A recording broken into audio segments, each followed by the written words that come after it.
Hi everyone, in this video I'm going to show you how to manage keyboard settings in your device Motorola G84.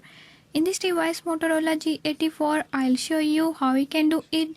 Before I start, if you are new to my channel, don't forget to subscribe and press bell icon. Watch complete video and learn how you can do it. Let's watch the video.